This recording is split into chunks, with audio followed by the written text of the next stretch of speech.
The relentless Wyoming sun, a brutal orb in a bleached sky, beat down on the vast undulating plains. It was a land of rust-colored earth, dotted with stubborn sagebrush and the skeletal remains of forgotten trails, a place where survival was a daily negotiation with nature's raw power. Ethan Miller, his face a map of sun-baked lines and quiet resolve, rode his horse, Blaze, across the familiar expanse of his ranch. Each hoofbeat kicked up plumes of fine red dust that hung in the still, hot air, the only sound accompanying the creak of his saddle.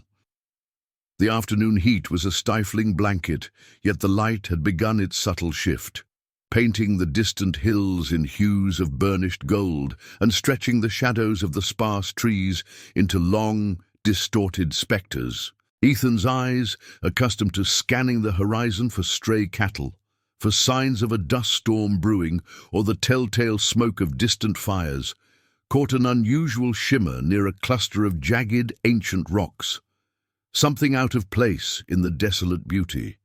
A flicker of curiosity, a rare luxury in his hard-scrabble existence, pulled him off his usual path. Dismounting, his boots crunching on the dry earth, Ethan approached with a practiced caution.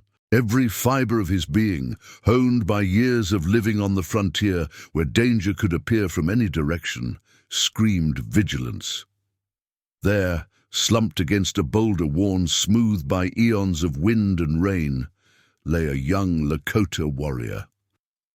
Wichipee, as Ethan would eventually learn, was bleeding profusely from a deep gash in his leg, an arrow shaft still protruding from his thigh like a grotesque spear.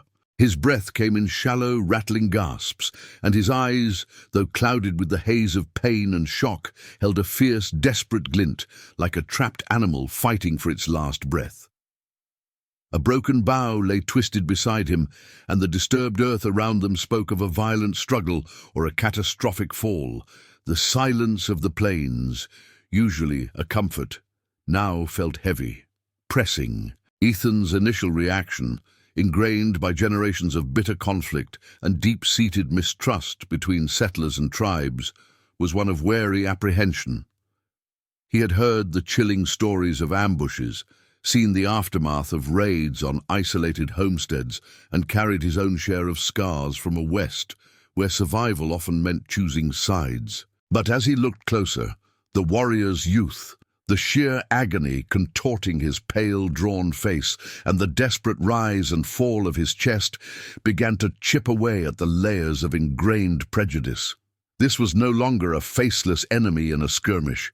This was a human being in the throes of unimaginable suffering, alone and vulnerable.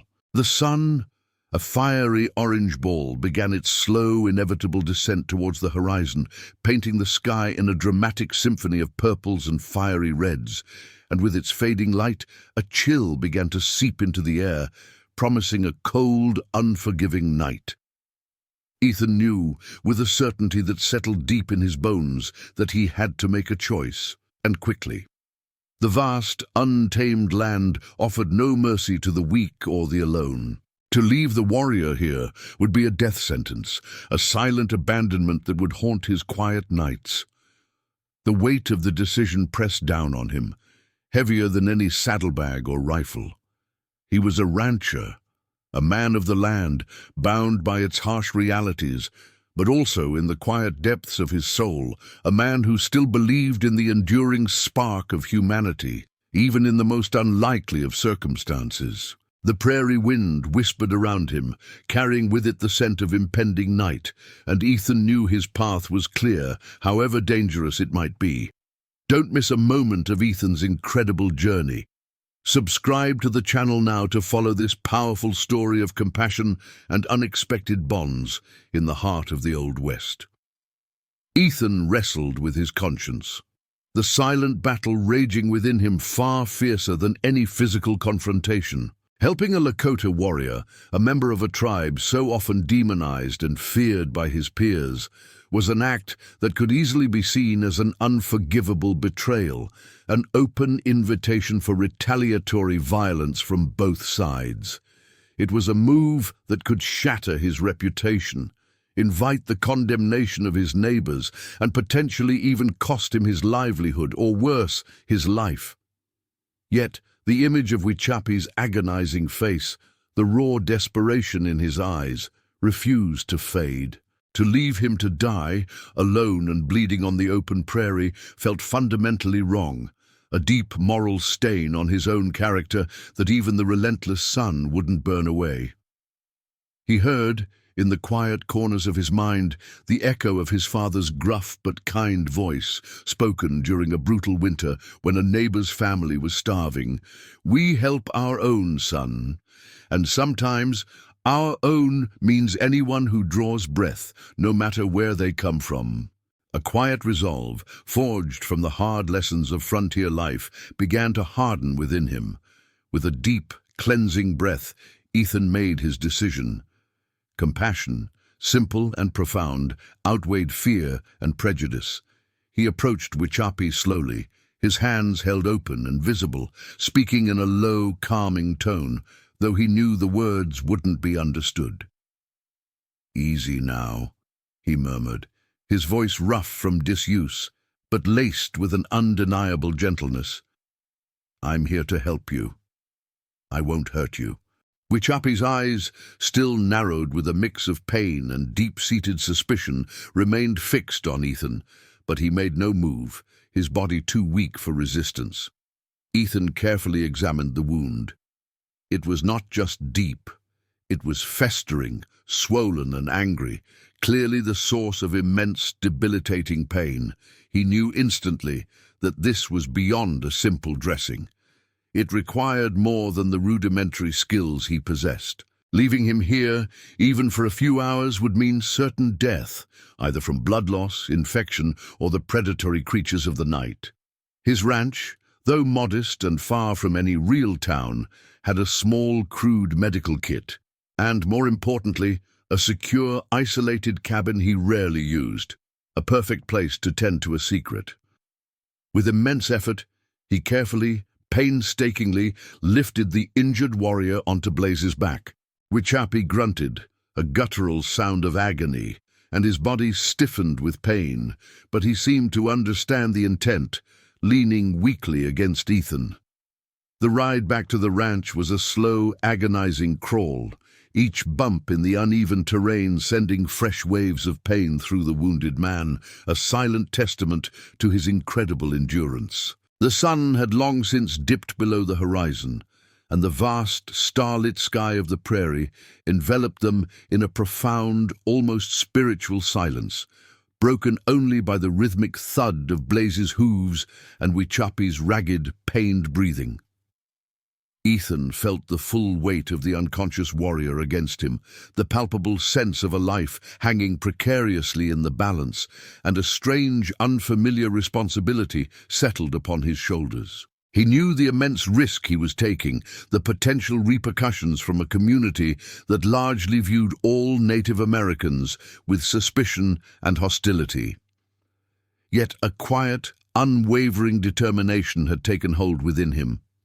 He was a rancher, accustomed to caring for his animals, to nurturing life on his land, but caring for a human life, especially one from a world so utterly different from his own, was a new and profoundly humbling experience. He wasn't just bringing an injured man to his cabin, he was carrying a burden of hope, a fragile bridge built on a single act of compassion into an uncertain and dangerous future. Back at the ranch, nestled away in the small, rarely used cabin, a single lantern cast a wavering glow, its light barely pushing back the deep shadows that clung to the corners of the room. The air inside was still and cool, a stark, almost comforting contrast to the oppressive, dusty heat of the day. Ethan, his movements precise and determined, carefully cut away Whichapi's blood-soaked buckskin shirt, revealing the full, horrifying extent of the wound, an angry, inflamed gash on his thigh, swollen and red, with the arrow deeply embedded. This was far beyond his rudimentary skills, learned from his mother, a frontier woman who knew how to treat everything from snake bites to broken bones with a mix of folk remedies and steely resolve. An embedded arrow was a different beast altogether, a challenge that demanded more than just poultices and bandages. He heated his hunting knife blade over the lantern flame, watching the metal glow dull red, sterilizing it as best he could in this primitive environment.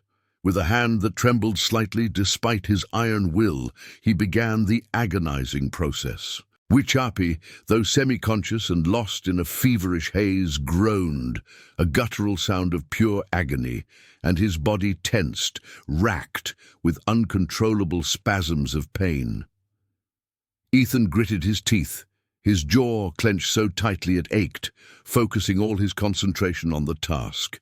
He remembered his mother's steady hands, her unwavering gaze in the face of suffering, and drew strength from that memory. After what felt like an eternity, he managed to extract the arrow, the metallic clink as it fell to the rough wooden floor, echoing loudly in the small, confined space, a sound of grim victory. Then came the painstaking cleaning, washing the wound with what little clean water he had, and applying poultices made from herbs he knew grew in the surrounding hills, a skill passed down through generations of frontier living, a knowledge vital for survival where doctors were non-existent. The acrid smell of antiseptic, mixed with the coppery tang of blood and the earthy scent of herbs, filled the small cabin, a testament to the life-or-death struggle unfolding within its walls. Days bled into a grueling, exhausting blur of tending to Whichapi. Ethan's routine became a relentless cycle, cleaning the festering wound, changing the crude dressings, and patiently, persistently force-feeding him weak broth made from dried meat and vegetables, urging him to drink water even when he resisted. Whichapi, weak and racked by a persistent fever, slowly, painstakingly began to regain consciousness. Their communication was limited, a desperate dance of gestures, a universal language of pain and eventual relief. Ethan would point to the water bucket, Whichapi would nod weakly. Ethan would change the dressing, and Whichapi would wince, his face contorting with pain, but eventually his eyes would convey a flicker of acknowledgement, a silent message of endurance and fragile trust. The cabin became a crucible, forging an unspoken understanding between them. Outside, the vast, indifferent world continued its rhythm. The wind howled occasionally, rattling the cabin's single window panes, and distant coyotes sang their mournful, haunting songs under the vast, star-dusted sky. Ethan felt a strange sense of isolation, burdened by his secret, by the knowledge of what he was doing and the potential consequences if word got out. Yet within that isolation, a growing, quiet determination took root. A fierce resolve to see this through, to ensure the young warrior survived. He was a rancher, accustomed to caring for his animals, to nurturing life on his land, but caring for a human life, especially one from a world so utterly different from his own, was a new and profoundly humbling experience, reshaping his understanding of compassion in the crucible of the wild frontier. As Whichapi slowly began to recover, the fevers receding and his strength cautiously returning, enabling him to sit up and even take a few tentative, painful steps, a new, subtle tension began to build. Ethan's sporadic absences from the main ranch house, his frequent trips to the secluded cabin, and the unusual quiet that seemed to emanate from that rarely used dwelling began to attract the notice of his foreman, Jebediah Jeb Stone. Jeb was a man whose face was as weathered and cynical as the land itself, etched with the harsh realities of frontier life. A man of few words but remarkably sharp observations, Jeb's gaze lingered on Ethan with a growing, unsettling suspicion. He'd seen enough trouble, enough secrets, enough unspoken conflicts in his years out west to recognize the subtle signs of something hidden, something potentially dangerous, lurking just beneath the surface. One crisp evening, as the last rays of the sun painted the western sky in fiery oranges and purples, Ethan returned from the cabin, carrying an empty broth pot. Jeb, leaning against a corral post, meticulously coiling a lasso, stopped him with a quiet, deliberate movement. "You've been spending a lot of time out there, Ethan," he said, his voice a low, gravelly rumble, his eyes narrowed, piercing through the dimming light. "Anything I should know about? Something ailing you, or the stock?" Ethan tried to deflect, muttering vaguely about a sick calf, a lingering cough, but Jeb wasn't easily fooled. He had seen fresh tracks leading to the cabin that weren't Ethan's, and a faint, unfamiliar scent of wood smoke, different from their usual campfire, seemed to cling to the air around the isolated dwelling. The unspoken question, heavy with implication, hung thick between them, a silent challenge in the twilight. Jeb's gaze was unyielding, searching. Meanwhile, Wichapi, now gaining strength with each passing day, grew restless within the confines of the small cabin. He often looked out the single dusty window, his gaze sweeping the vast expanse of the plains, a mix of profound longing for his people and a deep, gnawing unease in his eyes. He knew, with an instinct as old as the wind, that he was on enemy territory, deep within the heart of the white man's domain. And though Ethan had shown him unprecedented kindness, even saving his life, the deep-seated mistrust, the historical wounds, the constant skirmishes between their peoples ran generations deep, a chasm that few could bridge. He saw the distant figures of the ranch hands, heard their rough laughter echoing across the yard, and his warrior's instincts screamed caution, reminding him of the countless tales of betrayal and violence. The initial gratitude, though still a warm ember in his chest, was now laced with a growing anxiety. He was an outsider, a vulnerable one, and the longer he stayed, the greater the risk, not just to himself, but potentially to the very man who had saved him, whose compassion could be seen as an act of treason by his own kind. The palpable weight of his presence pressed on Ethan, a silent acknowledgement of the danger they both faced. The storm of prejudice and fear, long brewing on the horizon, was slowly but surely gathering strength, threatening to engulf the fragile, almost invisible bridge of humanity Ethan had so painstakingly begun to build between their two worlds. If you're gripped by this tale of courage and conflict, hit that subscribe button. Help us share more authentic stories from the heart of the American West. One quiet afternoon, as Ethan meticulously worked to change Wichapi's dressings, gently cleaning the still-healing wound, a small, intricately hand-carved wooden bird tumbled from the Lakota warrior's pouch, landing silently on the rough floorboards. It was a simple object, yet exquisitely detailed, each feather and curve a testament to careful craftsmanship and profound cultural significance. Wichapi's eyes, usually guarded and intense, softened visibly as he looked at the bird, then at Ethan, a flash of something akin to wistful memory crossing his features.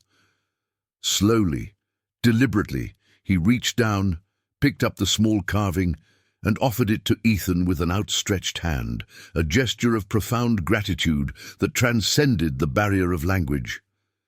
Ethan hesitated for a moment, then took it, feeling the smooth, warm wood in his palm, a tangible symbol of an unspoken bond. A faint, almost imperceptible smile touched Wichapi's lips, a rare and fleeting glimpse of unguarded emotion. Ethan, in turn, found himself wanting to communicate more than just basic needs. He felt a burgeoning desire to connect, to break through the silence that separated them. He would point to objects within the cabin, slowly repeating their English names in a clear, deliberate voice. "Water," he'd say, pointing to the bucket. "Food," he'd state, indicating the bowl of broth. "Sky," he'd utter, gesturing towards the window. Wichapi, surprisingly, proved to be an incredibly quick study, his keen mind absorbing the new sounds with remarkable speed. He would repeat the words, his accent thick and resonant, but his pronunciation clear and eager. In return, with patient gestures and slow repetitions, he taught Ethan a few foundational Lakota words. Mita or Yasin, all my relations. a concept of interconnectedness with all living things that resonated deeply with Ethan, despite the vast cultural chasm between them. The air in the cabin, once heavy with the unspoken tension of two strangers, began to lighten, filled with the quiet murmur of shared learning and mutual respect. Slowly, painstakingly, a fragile bridge of understanding was being built, word by deliberate word, gesture by heartfelt gesture. They shared silent moments, simply sitting and observing the world outside the cabin window. Ethan would point out a hawk soaring high overhead, a majestic silhouette against the endless blue, and Wichapi would tell him its Lakota name, Sitan, his voice low and rich with cultural pride. They learned each other's rhythms, their quiet habits, the subtle shifts in their expressions. The initial fear and suspicion, though never entirely gone, receded further into the background, replaced by a nascent respect, a quiet acknowledgement of shared humanity that defied the bitter history between their peoples. It wasn't just about healing a body anymore. It was about acknowledging a shared spirit, a connection forged not through grand pronouncements, but in the quiet solitude of the cabin, far from the loud, judgmental prejudices of the outside world. The simple act of the wooden bird had opened a door, and in the profound silence that followed, a fragile understanding, a genuine kinship, began to bloom between the rancher and the warrior, a beacon of hope in the harsh reality of the Old West. Jebediah's patience, a finite commodity stretched thin by days of mounting suspicion, finally snapped. The continued secrecy surrounding the isolated cabin, Ethan's increasingly frequent and prolonged absences from the daily ranch duties, and the subtle, unexplainable shifts in the ranch's atmosphere had gnawed at him, fueling a growing unease. He had a sixth sense for trouble, a keen nose for something amiss, and every instinct told him something was deeply wrong. One cold, starless evening, long after Ethan had retired to his own bunk in the main ranch house, Jeb, driven by an unshakable sense of foreboding, cautiously approached the secluded cabin. He tried the latch. It was locked, but a faint, dancing light flickered tantalizingly through a narrow crack in the roughly boarded shutters. Peeking through the tiny opening, his breath hitched in his throat, and his eyes widened in utter disbelief, confirming his darkest suspicions. He saw a Native American, unmistakably a Lakota warrior, sitting calmly by the meager fire, a blanket draped over his shoulders, talking in hushed tones with Ethan. Jeb's heart pounded against his ribs, a drumbeat of shock and fear. This wasn't just a sick calf. This was an Indian, a warrior on their land, under Ethan's own roof. The implications were chilling, the potential consequences catastrophic. The next morning, as the sun began its slow ascent, casting long, pale shadows across the dew-kissed corrals, Ethan was methodically saddling Blaze for the day's work. Jeb, his face grim and set like stone, confronted him, his voice low and tight with barely contained anger, each word clipped and sharp. "Ethan, what in God's name are you doing?" he demanded, his eyes narrowed to slits, reflecting the cold, hard light of the dawn. "I saw him. An Indian." "You've got an Indian holed up in the cabin. Are you out of your mind?" Ethan, though he had known this moment was inevitable, felt a sharp jolt of anxiety, a cold dread coiling in his gut. He tried to explain, to appeal to Jeb's dormant sense of decency, describing Wichapi's grave injury, his desperate state, his simple humanitarian decision to offer aid. But Jeb was not swayed. His face remained a mask of hardened prejudice, his eyes reflecting years of ingrained fear and bitter conflict. "Are you crazy? You know what they do. What if word gets out? The men, the whole town, they'll think you've gone soft, or worse, that you're a sympathizer to savages." The argument, fueled by fear and misunderstanding, escalated quickly, their voices rising, carried on the crisp morning breeze. Other ranch hands, drawn by the commotion, began to gather, their faces a mixture of confusion, suspicion, and thinly veiled hostility. The truth was out, raw and exposed. The delicate, almost invisible balance Ethan had so painstakingly maintained was shattered irrevocably. The air crackled with a palpable tension, the unspoken accusations hanging heavy, suffocating.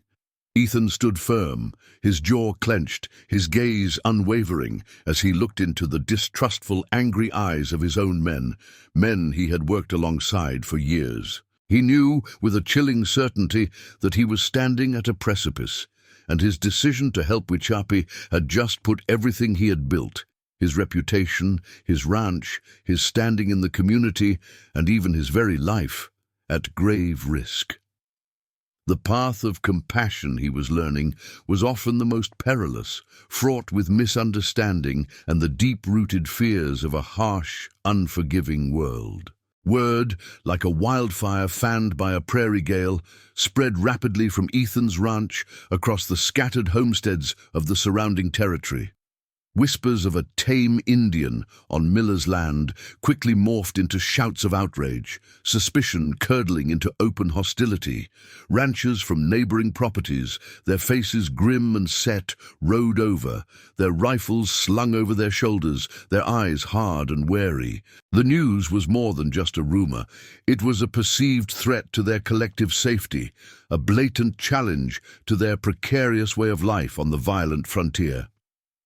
The air around Ethan's ranch, once merely dusty, now crackled with an almost palpable tension, a storm gathering on the horizon, promising to break with devastating force.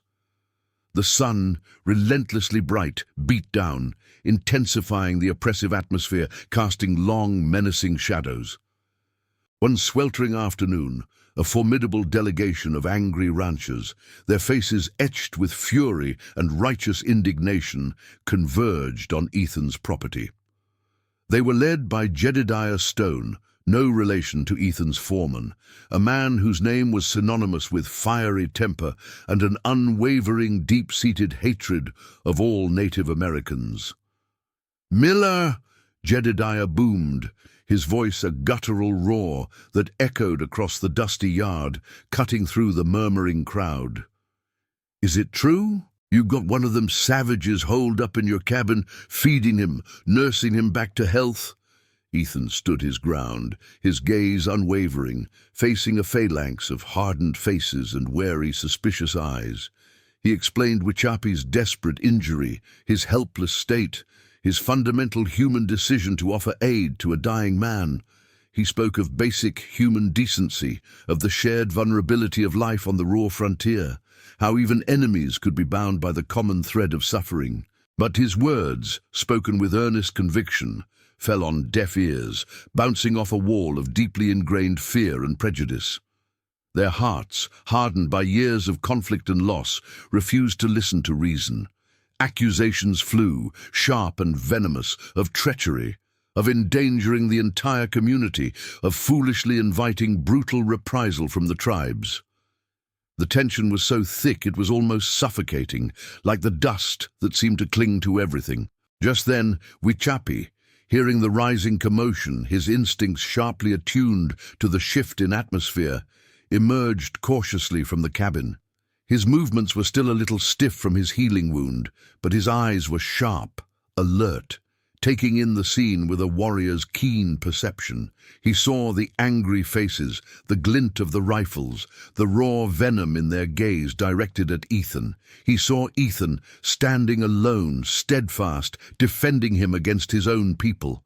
A profound, sobering realization dawned on Whichapi. This man, this white rancher, had risked everything, his home, his standing, his very life, for a stranger, an enemy in the eyes of his own kin. The immense weight of Ethan's sacrifice settled heavily upon Whichapi's shoulders, a debt of honor that demanded more than just quiet gratitude. It demanded action. The sun dipped lower, casting long, ominous shadows that stretched like grasping fingers across the dusty ground, and the air crackled with the unspoken threat of imminent violence. It was a moment of truth, a precipice upon which two worlds, two cultures, stood poised on the brink. If this story is moving you, make sure to subscribe and ring that notification bell. You won't want to miss how this incredible tale unfolds. The tense confrontation at Ethan's ranch, where angry settlers demanded answers about the Lakota warrior he was sheltering, was unexpectedly diffused by Sarah Jenkins. A respected rancher, Sarah urged the crowd to hear Ethan out, appealing to their sense of reason. Seizing the moment, Ethan calmly explained Wichapi's dire condition and his decision to offer aid, emphasizing a shared humanity beyond tribal divides. Wichapi then stepped forward, using the few English words Ethan had taught him to declare Ethan his brother and express his profound gratitude for being saved. This heartfelt declaration, combined with Sarah's intervention, created a fragile moment of truce, planting a seed of doubt in the crowd's deep-seated prejudices and highlighting the unexpected alliance forming between the two men. With his wound healing, Wichapi insisted he return to his people to explain Ethan's actions and ensure the rancher's safety. Despite the immense risks of entering Lakota territory, Ethan agreed, bringing a peace offering of tobacco and blankets. Their two-day journey was silent and tense, a testament to the profound trust forming between them. As they neared the Lakota camp, Wichapi rode ahead, leaving Ethan to wait in the vast, silent prairie. Ethan felt a mix of apprehension and an unwavering belief in Wichapi's honor, his life now entrusted to the man he had once considered an enemy. After an agonizing wait, Wichapi returned with a procession of Lakota warriors and an elder, who, speaking some English, invited Ethan into the camp. Ethan entered to find hundreds of Lakota gathered for a feast, their initial caution giving way to curiosity and warmth. Wichapi proudly recounted Ethan's act of compassion to the elder. The elder then addressed his people, with Wichapi translating, declaring Ethan a friend and brother for his courage and kindness. As Ethan shared the abundant feast, a wave of profound emotion washed over him.